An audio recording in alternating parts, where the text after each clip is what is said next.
The palace of King Xerxes in Susa glowed like a jewel against the Persian sky.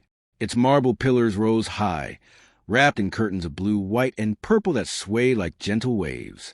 Servants hurried across polished floors, their sandals whispering as preparations for the king's grand feast reached a fevered height.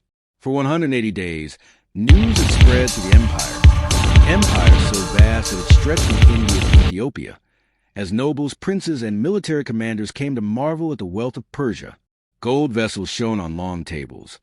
Wine flowed freely from ornate pitchers carved with lions and lotus leaves. Laughter echoed through banquet halls that felt as endless as the king's power.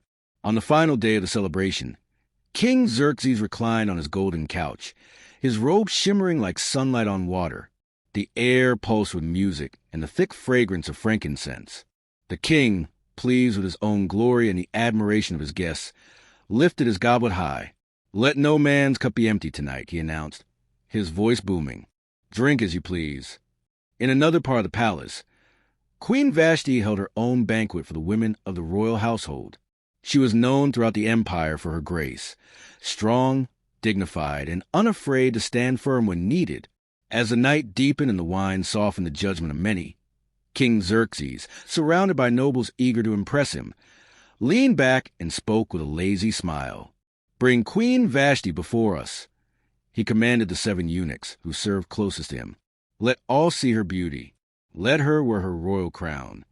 The men around him cheered, for they had often heard of Vashti's elegance, but rarely seen her. The king wanted to display her as yet another precious treasure, another trophy of his might. But when the command reached Queen Vashti, she stood tall, her eyes steady. "No," she said simply. The palace shook with the news. It traveled from servant to servant like lightning, until it finally reached the king again. The hall fell silent. Even the musicians paused mid-note. "Your Majesty," whispered one of the eunuchs nervously. "The queen refuses to come."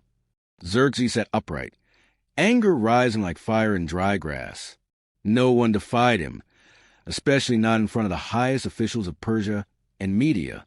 The advisors exchanged uneasy glances, knowing the king's pride had been wounded. Memucan, the boldest among them, stepped forward. "If the queen can defy the king," he said, "then the women of the empire will hear of it. They too will despise their husbands. Your Majesty, let a royal decree be written so her position is given to someone more worthy." The king's anger cooled into cold decision. The decree was issued, sealed with the royal signet ring, and sent throughout the provinces. Queen Vashti was removed from her position, and a search would later begin for a new queen.